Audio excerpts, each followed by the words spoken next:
Hello, and thank you for joining us here on NTA Network. The ladies are in the conversation room once again, and our professionals are here to talk about some serious health stuff. We'll be talking to, I guess I'll leave them to introduce themselves. Yes. We'll start with our Hajia. It's a pleasure to always be here and discuss and converse. Pharmacist Zainab Sharif. My pleasure, Dr. Jane Frances Chukwu. Same here again. Nice to be with you, Pharmacist Salamatu Oracle. Now, when you hear, them introducing themselves, you know that it's going to be really, really serious. So I would advise you to take a piece of paper and a pen, because there's some things that you would want to take home after the show and even, do a bit of research on. Today, we're talking about hypertension. Sometimes you know that you have it. Sometimes you actually don't know. I mean, in my own instance, when I was pregnant, I would go into the hospital and they'll take my blood pressure and they're like, Madam, did you run to the hospital? Okay. Your BP seems a bit high. Yes. And after I did have my children, I had twins, they said my BP was high. I didn't feel like there was a problem, but apparently there was. They seized my phones, they chased everybody out of the room, and in my own culture and family, that's when all the phone calls and everything. Yes. They chased everybody out, mom, mother-in-law, husband, everybody out. And they left me just to calm down. It took me about a week before they finally released me. So maybe I'll start with Dr. Jane to give us an insight on what hypertension really is. Yeah, hypertension is what we call high blood pressure. We all have our blood pressure, but it's supposed to be within a certain range. When that goes up, then we have a diagnosis of hypertension. And typically, it's when your blood pressure is greater or equal to 140/80 millimeter of mercury. But even before then, when it gets above 130 to 139 over greater than 70, we still consider those people pre-hypertension. Okay. So that's the time to actually watch a lot of things like your diet to make sure you do not go over to the real high blood pressure. Maybe just to add to what she has said, for the benefit of the viewers, the blood, the pressure. Okay. What is the blood and what is the pressure? Like she has rightly said, there is a blood and there is a pressure on the blood. And who creates that pressure? The blood vessels. Okay. So the blood vessels tend to create the pressure on the blood, and then what happens? My blood pressure, is it normal? How do you know even if it is normal? Like she has said, the two factors that you have to consider, the two measurements. For simple, there's what we call the maximum side of it, or which is often called the systolic blood pressure. That means the maximum aspect, the ventricles or the blood vessels will contract, and then as when they will dilate. That is the one you see at times people will come and say the one above is greater than the one below. So that is what we call the diastolic pressure, the one that is below. When there is a pressure by the vessels, blood on the vessels, you tend to have the high blood pressure. There's a standard measurement, but I would want to say, like the doctor has said, before you say a patient has high blood pressure, you just measure me once, you take my blood pressure. Is that enough to qualify me to say that I have high blood pressure? No, that's not enough. You've spoken a lot of grammar. Let me bring it down to the layman. Yes. Okay. So when you talk about blood pressure, yes, she talked about the systolic and the diastolic. Yes. You measure, when you talk about the systolic, is when the heart beats. Yes. Okay. And the diastolic is when the heart is at rest. Yes. Oh, okay. That's the whole grammar. My senior colleague, my has been speaking. Yes. Okay. Yes. When the heart is at rest, diastolic. Yes. Then when the heart beats, that's the systolic. Yeah. And usually you see the value up is higher than that of the lower. So what's a sample? What's an example of what's a normal blood pressure? Like when the doctors say normal, you say 120/80. Okay, that's normal. Well, there are different school of thoughts. Okay. You understand? And even when you want to talk, that's for a normal person. And when we just finished talking about, we've talked about diabetes. For diabetic patients, you want to take it to 130/80. Okay. That's for them.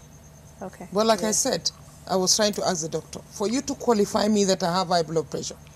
For a patient to be Yes. diagnosed, for us to say you have high blood pressure, we must have two measurements Exactly. at two separate occasions.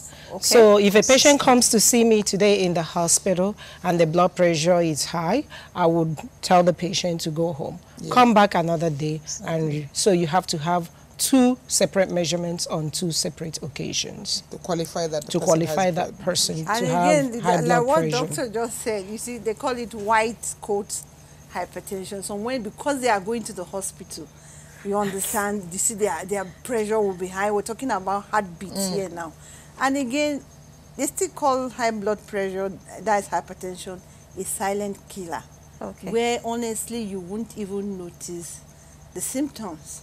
You could just be there. I remember of one of my sister, her mom, she went to church and she had to just go visit somebody in the hospital, and she just complained that she was not feeling fine. She had a little bit of headache. The doctor now said, okay, since you're in the hospital, let them just check your BP. Honestly, lo and behold, when they check it, do you know, she had 220/140. The doctor looked at her and said, did you walk with your feet to the hospital? She said yes, and she was smiling. The doctor said, no, you're not going anywhere. She was surprised. In short, they had to call the doctor. So when they called the doctor now called me and said, can I hear what they say is happening to her mom, that this is the range they are getting for her mom. So it's a silent killer. Okay. Yeah. You could just be walking with it and you might not even know. Yeah. That is why it's to understand the causes. We need to know the causes Okay. of the BP. Blood pressure, high blood pressure can have different causes. Most of the time we have what we call essential hypertension and non-essential hypertension. Essential hypertension is the one that occurs mostly in the general population. Nobody knows exactly what the cause is, but we have a lot of risk factors. Risk factors as in our diet. The salt intake is one of the causes. Yes. Risk factors like obesity, being big. Yeah. Risk factors that even Genetics. affect the diabetes. Yes. That's why sometimes most of the two of them go together. Okay. Yeah. Risk factors as family members. Yes. Your parents, your siblings. If they have high blood pressure, you have a risk of developing high blood pressure. Okay. The non-essential ones, there are other things that can cause high blood pressure. Yeah. They can be hormonal. Yeah. You know, there are some hormonal issues that can make your blood pressure go up. When there's a gland in our body that makes some steroid. When it's making too much, you can have that. There's also a gland, you know, in the brain that helps with our growth. When it's also making too much, blood pressure can go up. Even some medications, you know, some patients will be placed on medications like steroids. Yes. You know, like for That's- treating arthritis. You know, it can cause your blood pressure to go up. Maybe Even that's the one. estrogen. Yes. When you talk about pregnancy, at times it's not really the estrogen level in some. You find out that it also plays a role in increasing the blood You pressure. mentioned the lady that had a headache as a symptom. Are there Yes. any other things someone needs Symptoms to look that- out for? Yeah, you know, just like she has said, it's good to know the various types. She has talked about the primary or essential. And then there's the secondary. Okay. The secondary is a result of, you define the cause. Yes. Kidney disease, cardiovascular disease, some of the drugs, then you know that this is the cause. Okay. Then you know you are going to treat the specific cause. Okay. But the one we have talked, the major one, the silent killer, Silent one. you don't know the cause. But the facilitating factors is what she has said. Constant headache. You're always having headache. Some people will just take, let me take paracetamol, that's the end. When you have a constant headache, it's good to go immediately to the hospital to check up. It's one of dizziness. Some people feel dizzy. These are some of the signs of blood pressure. Okay. And then blood vision. You cannot see very well. These are some signs of the blood pressure. Okay. And you know your lifestyle. Obesity.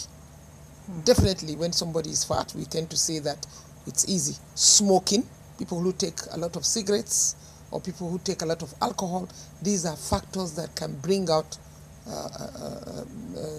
BP, what we called, it's easy to say I have BP or high blood pressure. Yes, a lot of people throw the words out there that, oh, I have BP, I have BP. Is it just people saying it, or do have people actually gotten a medical diagnosis saying, oh, I have high BP? For instance, when some people watch Nigeria play a match, you know that there's a selection of people that refuse to watch Nigeria matches just because it gets them too worked up, it gets their blood pressure high up there. So what do you suggest for people like that know that, okay, I can't watch a match, so do they have to adapt to a certain lifestyle? Do I have to listen to classical music and, take up a hobby as like sewing when I know that I have BP? How do I manage my lifestyle? Lifestyle for a patient that has high blood pressure? The lifestyle that we talk about is the same lifestyle that a patient with diabetes would have. Is to exercise, to reduce your salt intake. It's one of the major factors. To watch your alcohol intake is important. Also for smokers, because if you have blood pressure and you're smoking, it's actually worse for your blood vessels. So we'll tell them not to do that. Exercise is a very, very important aspect of controlling your blood pressure, because if you lose weight, there is a reduction. Your blood pressure also drops. So it's a very important aspect of managing the lifestyle management for high blood pressure. Dr. Jane, is there any correlation between having high blood pressure and having an eventual heart attack? Definitely. We'll lead that. We'll go into that as we go on. Okay. But what is important, let's come down to basics. That, the country, people have blood pressure can be provoked, recession, no money, financial crisis. These are things that are basic happening. People cannot feed. Then they find the breadwinner cannot have any finance. Immediately, these are factors that can stimulate and people have blood pressure. But what is important is that it's always good if you have a family history of BP, or you have these symptoms or these factors and you continue feeling it, immediately go to the hospital so that the doctor will now diagnose, and of course there is going to be treatment. Let us now go to the management and treatment of blood pressure. Having said that, how do you now determine when to place a patient on medications? Before we go into that, I would like to emphasize that, yes, you can have symptoms, but a lot of times you would not feel anything. You would not know that your blood pressure is elevated. So I want to emphasize that, because you should not wait for when you start having symptoms. You should have regular checkup with your doctors. When you go for regular checkup, they can check your blood pressure. Or some of them have the BP at home. What will you tell them? They can get. Start noticing those symptoms, you're already talking about complication. When people walk a little, they are breathless. You understand, their pulse rate is high. By the time they get to that point, like Doctor rightly pointed out, once they start getting to noticing the symptoms, they are already developing complications. But like you have said, that these days there's modernization. People tend to have the kit at home. So what do you tell them? When do you tell them to go to the hospital? They need to take their measurement daily. They now know that they have BP. They go to the hospital. They go to the hospital. So when do you now place them on drugs? Or when do you tell them you are now because somebody gets scared, a patient gets scared. Oh, you have BP. Is it easy to say that? No. Spikes it off. So how do you tell your patient? And then how do you now commence treatment? That's also why we talked about the fact that you do not make diagnosis just on one visit, except in a case where a patient has what they call hypertensive emergency, where they are having symptoms, dizziness, some confusion, and their blood pressure is high, or they are having chest pain. In that case, it's an emergency. You need to treat. You don't need to, say, go home and come back. Because they will run into trouble. They can have stroke. They can have a heart attack. But for those who have just their blood pressure is elevated is the beginning, what we recommend is if you come to the hospital and we notice that your blood pressure is above the number that we are looking at, 140/80, we will tell you to go home. And even when a patient comes into the hospital immediately, you know, some people are rushing, you know, they are late for their appointment, we tell you to sit down. If I check your blood pressure and it's high, especially with all those stress, you like to, you know, distress, you know, talk to the patient, make them a little bit comfortable, wait. You can take their history, then towards the end you check the blood pressure, because you want to take it in a relaxed atmosphere so that there are not other factors, tension affecting the patient. And if you do that and it's high, it's not to the extent that they have complications, you tell them to go home, and then when they come back, they can come back the next day, you recheck. If it's still above the normal, then you can at that time have a discussion with regards to the diagnosis of high blood pressure and the treatment that the patient needs. Okay. To add to what Doctor just said, you see, she talked about emergency. Yeah. When you talk about emergency, you also consider urgency. Yeah. For urgency, there's no target or end organ, acute or chronic organ damage. Okay. But when you talk about emergency, there's already damage to the organs. And when you're talking about the organ, we'll consider the brain, consider the heart, consider the eye. You understand? Mostly, yes. Okay. But in this case now, the doctor has prescribed. What are your treatments? What are the drugs? Do we have drugs for the management of high blood pressure? Yes, we have drugs. So and what are they? When you want to talk about drugs, if you're selective, talking about drugs, we consider the patient factor and the drug factor. Okay. The patient factor here, we're talking about the terms of weight, family history, comorbidity. And when you want to talk about comorbidity? Like we were talking about, she just talked that most patients that have hypertension are also diabetic. Okay. You consider if their kidney is okay, if their liver is okay. These are things you need to consider when you are talking about drugs. And when you want to talk about the drug itself, talk about the efficacy, you talk about the safety, you talk about if it's going to treat it, that is the treatability in terms of drug. You talk about the route of administration. Is it going to be oral? Are you going to give it by mouth? Are you going to give it by injectable? And the duration. These are things you really need to consider. But for hypertension, you say you're going to manage a lifelong management. These are things you need to educate the patient about. So it really is lifelong. Once, if you have it, you have it. Yes, if you have it, if you manage it well. Yeah. Okay. It's something you can manage. You cannot say, okay, you've taken this drug because the symptoms are no longer there. It's not like malaria. It's not like you have malaria, you have cough, typhoid fever. I'm so glad you cleared that up, because a lot of us don't know that. It's not that you have typhoid fever, they give you drug treatment course for 5 days, 2 weeks, and you're done. No. We need to educate them, know that you are just going to what? If you do well, the pill burden could be reduced. Usually, you even start with lifestyle modification. You see, a lot of us now, class issue. We take a lot of all these energy processed drinks. Foods. Yes. Energy drinks in particular that contains caffeine. I have a friend that is so addicted to. She talk about smoking. Yes. Yeah. And what is the main substance there? Caffeine. Caffeine, yes. And most of these energy drinks contains caffeine. And you want to talk, usually talk about stepwise approach. When you want to talk about this, that's that dietary approach to stopping hypertension. That's when you want to manage with diet, which I'm sure Ajia is going to really dwell more on that. Yes. And when you come to drug, you have various classes. They always tell you to start. Diuretics are there. When you talk about, I gave you an example of when the lady, they gave a drug that was just weeing because of the side effect of weeing. She said no, she was not going to take it, but not knowing that it's really going to help her. For we blacks, the diuretics actually help us in controlling our BP. You have for diuretics, you have furosemide, which is our usual Lexis that people talk about. Yes, hydrochlorothiazide is also there. When you want to talk about diuretics, we have the centrally acting one also. When you talk about amlodipine, we've talked about Novax.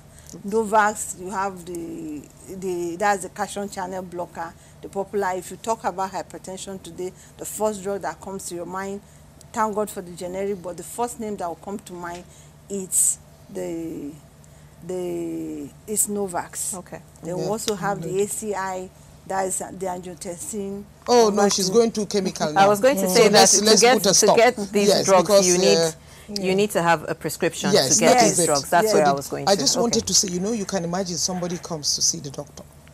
The BP is 200 over 110. That's an emergency, isn't it? What do you do? Okay, yeah. If a patient comes with 200 over 100, the treatment is dependent on if a patient has symptom or not. Okay. So if a patient has symptoms as, you know, they not thinking very right, having headaches, or having some blurry vision, or chest pain, we consider it an emergency. Okay. But if the patient can also come with 200 over 100, but they don't have any symptoms at all. But you must make sure that you check that they don't have any symptoms. You have to look into their eyes. You have to ask them. If they don't have any symptoms, they can go with oral medication. You can give them oral medication, wait for about 30 minutes, recheck their blood pressure. Once it's going down, you can then prescribe what you want them to take and you let them go home.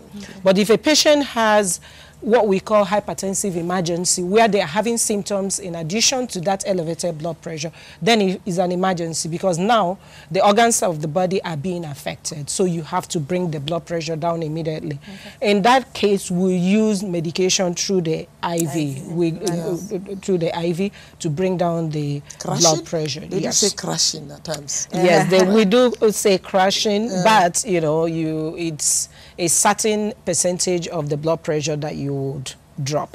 Okay. So it's not necessarily crashing, but we want to drop it in such a way that it will no longer cause the damages that it is causing. Okay, this is Conversations here on NTA. We'll take a quick break. If you're just tuning in, the ladies are breaking down symptoms and causes of hypertension. We have so much more for you. Stay with us. We'll be right back after this.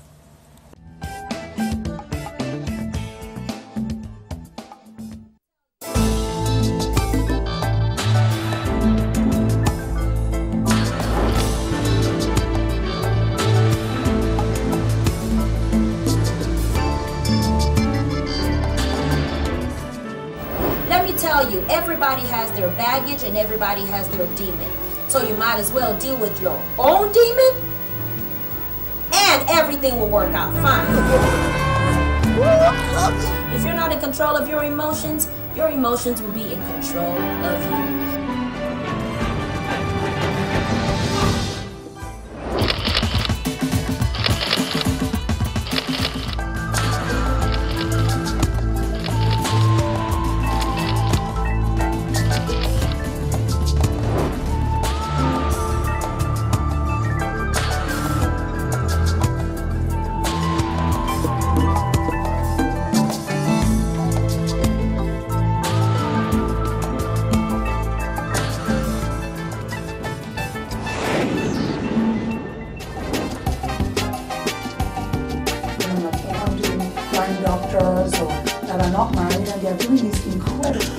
Well, there's a myriad of things. I think, first of all, we have to go back to the writer. You are very well known for your teaching skills. Your students speak a whole lot about you. Miss Nigeria competition. I said, you know, let's pick them up, let's take them back to Nigeria, and let's teach them a different kind of job.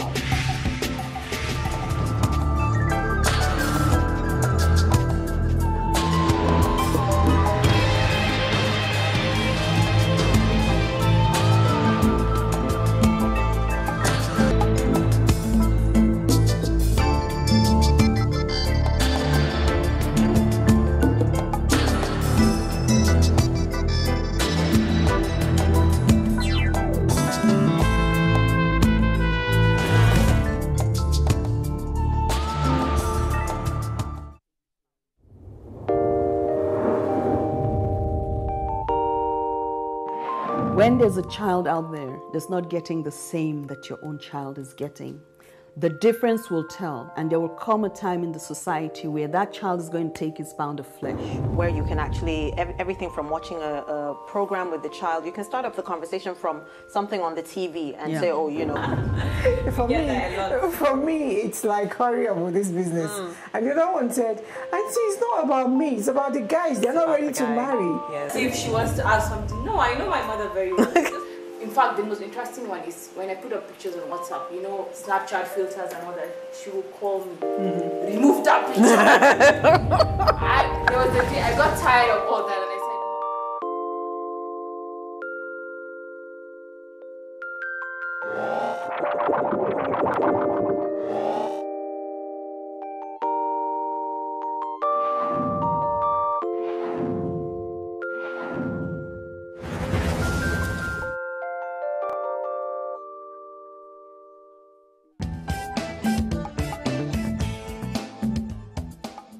Our topic today, hypertension or high blood pressure and how to manage it. We have pharmacist Zainab, Dr. Jane, and pharmacist Salamatu here in the house. Hajia, I know you have some tips that you would like to share with us. Yes. You know, at times, before I talk about the non-drug therapy, I would want my colleagues here to enlighten the viewers, because the first reaction a patient will do is that, I'm going to be on these medications for life. Yes, that's actually a very important concern, but I think it's equally good to let the patients know that there are a lot of people with that type of problem and that they live long. It just depends on how they manage it. You give them the tool, you tell them that, you know, if they do what they're supposed to do, they will lead a normal life. So that's one of the things they need to know. Once they know that, once you reassure them that, you know, it is not a death sentence, that they would do well once they are taking their medication. You also need to tell them, okay, if you don't take your medications, there are a lot of complications that you would have. But once you're able to take your medication, it will not prevent you from doing anything. You can go about your normal function. Your duty is just to take care of yourself and take your medications and make sure you make time to see your doctors. Okay, we would want to know how affordable are these medicines. It's going to be how affordable? Do we have them? Yes, we have them. We talked about the essential drug list, where you have drugs that are expected to be prescribed using the generic brand, and the various classes of antihypertensive has actually made it possible for these drugs to be affordable. Okay, you know, like I said, the non-drug therapy, the first thing is calm down. Hey, calm down. Once you are told you have BP, calm down. It's not a life sentence. But what is important is that, what are the causes? Some could be stress, like I said, financial problem. We need to look at the issues and ask people to have faith in God. It's very important. I'm going a bit spiritual, because whatever problems you have, you cannot solve it. Even if you can solve it, hand it over to the Almighty God. It's God that is omnipotent, and it's God that is omniscience. You'll be able to manage the problem, and God will direct you accordingly. Having said that, we talk about diet. Diet, diet, diet. It can never be overemphasized. The moment you know, you cut down on salt intake, very important. And even at times you find that you could even eat your food without the salt, because salt has been known to facilitate and increase blood pressure. And then you reduce oily foods. You need to look at the oils, because some of these are oils that we sell in the market are bad. Saturated. Leading to saturated, and of course increasing the chances of you having cholesterol. I'm sure they will talk about the blockade of the blood vessels that can cause you to increase your blood pressure and even lead to possibly stroke. So you need to take those foods, like we have said. We talked about the diabetic foods much earlier. Whole grain foods. Stop those processed foods. You know, a lot of this meat pie, a lot of this is not our diet. We used to have those traditional diets that are simple and are affordable. We can have them. And I know somebody will say, Hajia is saying, don't take meat pie. How am I going to sell and make business? I was thinking we are conversing, We are conversing. I was thinking of conversation. Yes. You know, meat pie. I always say that, like somebody will say, I'm sure you're waiting for me to say, don't take red meat. Then I said, if my father is a butcher, he needs to make money. So what is important is that when you take the wrong thing, always remember how to have an antidote for the wrong thing. I always say, okay, when you take those things, detoxify, flush them. If you are dirty now, how do you wash them? So look at the fruits and the vegetables. God has given us these foods is as an antidote to the wrong foods. Because the Chinese will always tell you that the disease starts from what you eat. So we eat all these bad foods, a lot of processed foods, oily foods, Yeah. look the solution. I'm actually interested in the oils you talked about that we get in the market. Yes. They're cheaper compared to the almond and Yes, walnut no, we oils don't go out that. there. We don't need to go that because we need to have, I see all the, I don't want to call all the names, so we are not here to market the oils, but we know the oils that are safe. Yes. They say no cholesterol. Those are tend to be healthy oils. Okay. Okay? These are things you can eat. And a lot of whole grain. I talk of the millet, the guinea corn, the plantain, all these foods, we can eat them. And then exercise. You must exercise. Sedentary lifestyle, you see, it tends to make us lazy and then tends to make us add in weight, obesity. We need to check if you have fat, how do you reduce it, detoxify, take what we called, I don't want to blow the grammar, hepatic herbs. These are herbs, and again, thermogenic herbs. These are herbs that tend to reduce the cholesterol. We need a time to say this because these are specifically aligned plants that are known. And what some kind of them herbs are are these? simple. Ginger is a Okay. thermogenic herb. Onions it is, and then garlic it is. These are simple okay. because they tend to reduce cholesterol and they tend to have antidotes for bad oils. So these are things that we get. And then fresh fruits. And God, in His infinite mercy, has given you seasonal fruits. We're in the rainy season. Yes. Look at all those foods. We have pawpaw that contains a lot of papain, which you can eat. We have the pineapple bromelain, which is an enzyme. These are good foods. And then you have the bananas. Banana is an excellent good food for the hypertensive because in bananas you have potassium. And you know potassium is needed to make the salt go away. That is the sodium. I didn't know so that. it flushes it, yes. You know, I'm not going to talk chemistry. That is chemistry. But when you take potassium-rich foods or rich nutrients like banana, they help the hypertensive patients because they now make you excrete the sodium from the salts, which tend to increase your hypertension. Okay. And I want to talk about some simple traditional foods. You know zobo. Zobo is there. Hibiscus, sorrel, which is reddish in color. It has a rich nutrients, vitamin C, which strengthens the blood vessels. Don't forget, the blood vessels is at war with the blood, making it pressure, giving it pressure. So you need to feed it well. And the zobo is very good. And then the baobab. We have what we call the baobab. It's a kind of white fruit from the baobab tree. I'm calling this because these are things we have. These are things we can afford. These are things they even have in the local thing, at the community level. So you look at specifically those foods. We have talked about moringa. These are things that are rich in nutrients that you can be able to afford. And then the traditional foods, like I have said, you know, the Calabar people, they make a lot of these vegetable-rich foods. Let's consume it more. The other day I talked about the Igbo salad. Look at the richness in the nourishment of the Igbo salad. It's enhancing. The uba, what do you call the Upaka. These are things that are rich in protein. Salads. No, is it ugwa? No, what do you call it? Ukwa is a different. Is that whitish nice one? Is a beans, like nuts. Yes, like nuts. That one is very good. You know, and when it is time, you have the cherry. Agbalumo. Yes. Udala. We have them. I'm saying it because when they come in season, take as much as you can. There is the corn. Do you know what the corn does? The corn has a lot of fiber. And the corn has a lot of vitamin B in it. I'm not saying it's when you take it holistically. I look at what you see. You see the women there roasting the corn, cooking the corn, take it down, make it out. Get the woman who's selling the corn, empower her, and then nourish yourself by eating all those corns, the coconut. These are things that we need to eat holistically. Instead of like now, I'm glad to see that we have these rich nutrients. Instead of giving us meat pie or giving us something that is it. The garden egg, people have wondered why we eat a lot of garden egg. The Igbos eat it a lot. But have you given it thought, what is in garden egg? In the garden egg, there's a lot of fiber. And when you take it, the fiber, it marries the cholesterol and brings it out easily. It softens the stool and brings it out easily. So cleansing is a way of natural healing.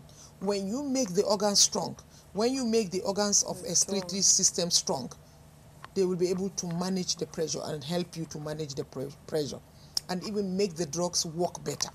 When you take too much drugs, you need to see what we call in science, how do you excrete the metabolites. But when you feed those organs with the right foods, we have talked about even the traditional pear.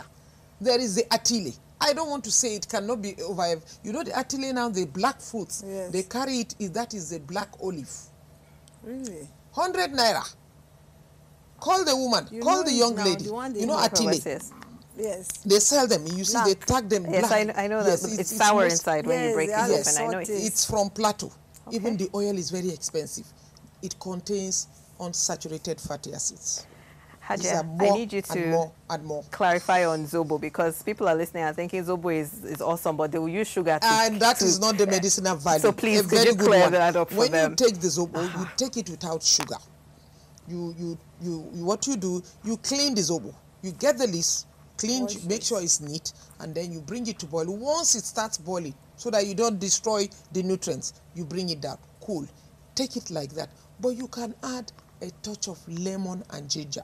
And I do add cloves. It's a powerful diuretic. Can we add honey? There is no honey to your taste, but not much. But when you add too much sugar, you have come out of the medicinal value. You see, when people say, I will drink this Zobo, it is going to help me hypertension, that is wrong. We say management. Okay. When I say natural remedies, I call it supportive therapy. Okay. That will not make you to stop your drugs. Yes. Because it's very important. I've had patients come, and that is why I said I'm a bridge builder. The purely herbal person will say, stop your drugs. That is very wrong. You cannot stop your drugs until the doctor has qualified that your BP is normal or you have to do this. But these are supportive therapy. Make it better, make it manageable, and be able to support you and make you have good quality lives. So there is so much food out there for us to use. Water leaf, make the water leaves. Spinach.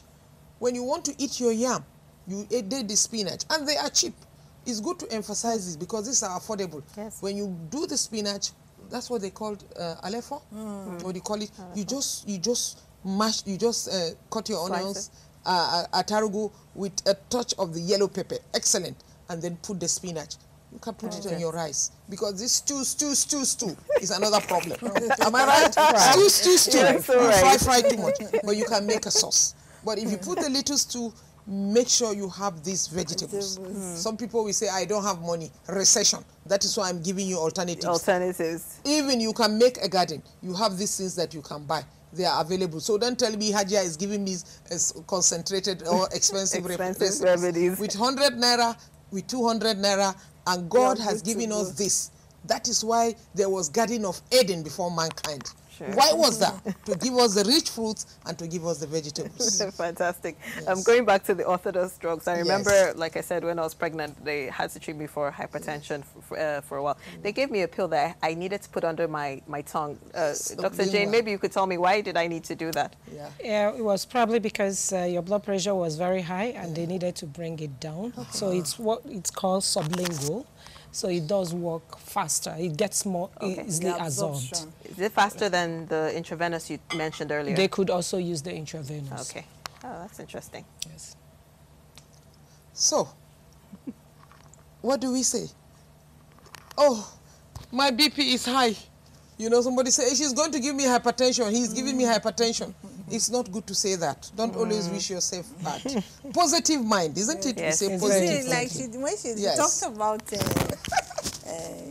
I work in Zankli Medical Center. Okay. Yes. And our slogan there is, we treat and God heals. Exactly. If you have a good positive mindset, your mindset, you could see some people, they are really, really sick.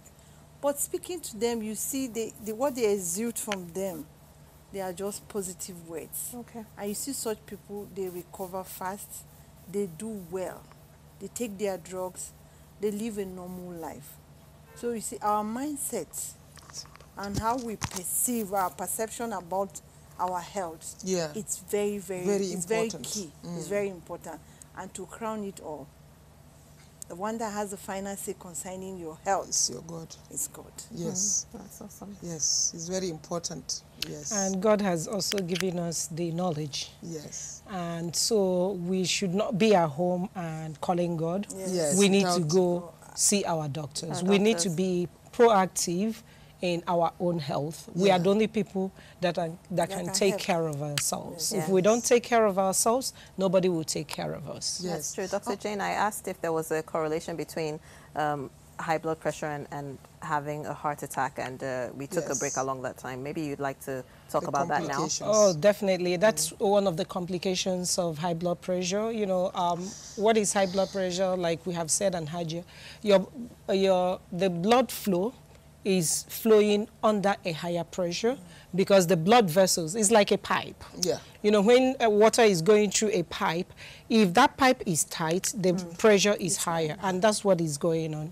So when this happens, it also affects the various organs that that blood supply goes to. Yes. Okay. So it would affect the heart.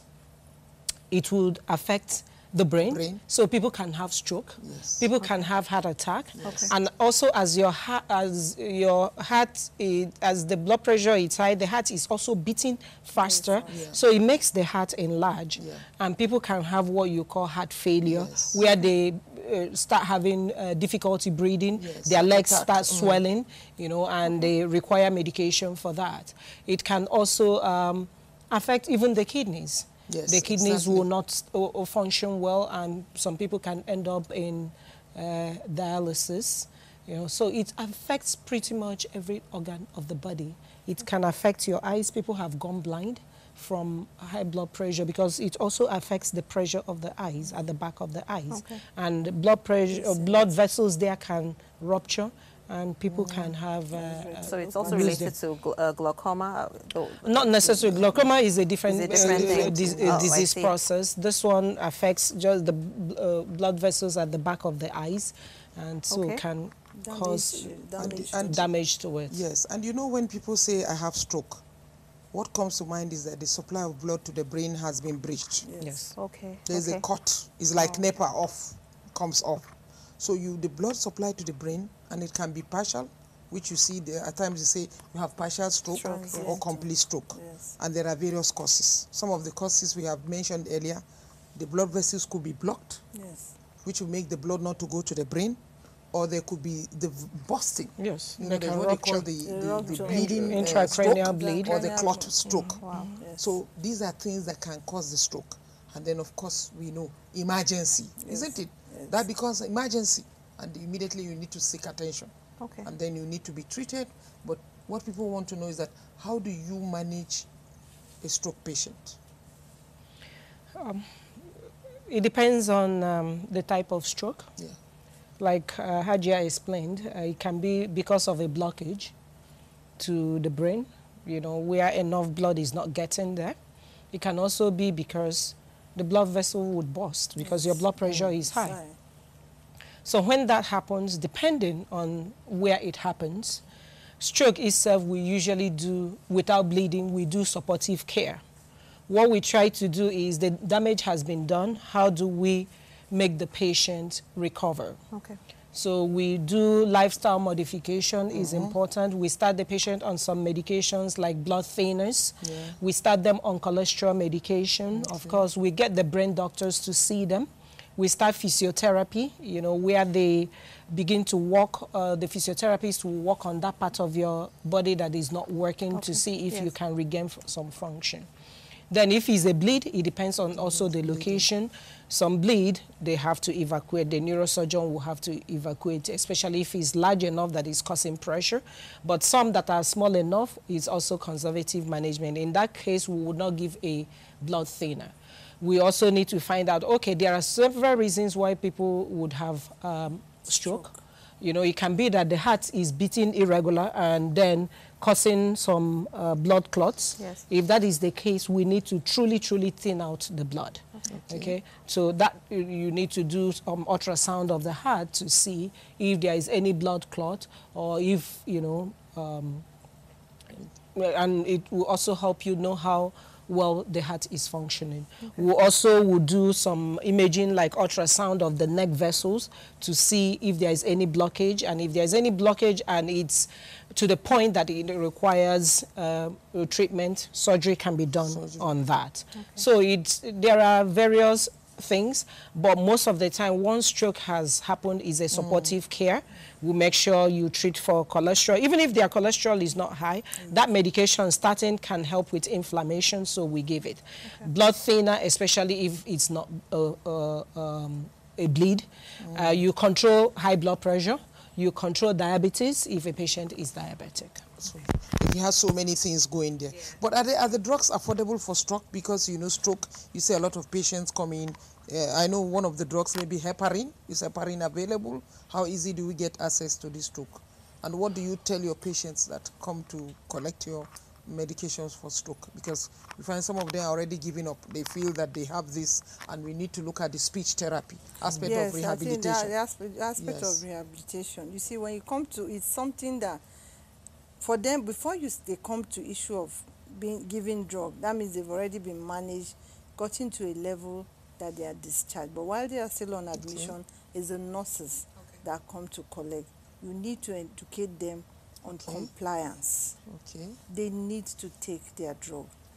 It's all about educating and counseling them that they can live their normal life, and complying, taking their drug will make them come out. There are a lot of people that have actually fully recovered. One, we talk about positive mindsets. Your attitude towards your treatment, your medication. Yes. It's key. And I have a feeling that we're going to have to do a second show, just like we did with the diabetes show, just because of hypertension, because it's such a wide. It is. And we can't finish it in one day. And just to add, you know, at times it's very important. There was when we did something on talking about management of high blood pressure. Initially, in one of the episodes, they asked us, how do you manage stroke? You know, that was a question, and I'm glad we've addressed. But the aspect of alternative therapy is very important, the aspect of massage. There's what they call the massage therapy. In developing countries, they do specific massage. The expert will come to you and to massage your body, to do a kind of massage. And there's what they call siachu. Siachu is looking at special points where they can massage, where they can do that massage. Just like you said, the physiotherapy in this case will carry out that aspect of that massage. I think also this issue of acupuncture. Yeah, acupuncture where too. You use it's very important. Specific points. Yes, to do that. It's well established. It's done like that. That is integrative medicine. Yes. Time for this particular show, but I have a feeling the producers are going to insist that you ladies come again, our professionals in the house. What happened? Sorry? Me? What did you say? We've been out of time like 5 minutes ago, so Oh, your battery ran out? It didn't even feel like 40 minutes. Did it feel like 40 minutes? No, it was okay. It's okay. And it was straightforward. It was I actually enjoyed this more than the other one. There was too much interruption. But this one, you see, we are coordinating. That's why. You know where to. You know, the major thing we have is, you see, as a medical people, you know the punching you will give to her, and then the punching you come to her. You know, and then you, the layperson, coming to catch us all. Explain this to me. I don't understand. Are we good, producer, director? Say something. So I'm signing off now. Yeah, good. So like I said, I have a feeling that... Was there any time Nigeria was not Nigeria? At that time, by the 1950s, principles mattered. But today, it is not principle, opportunism. I was part of the first set of Nigerian cadets that started the Nigerian Navy. You cannot say you love God if you don't love your country. Which one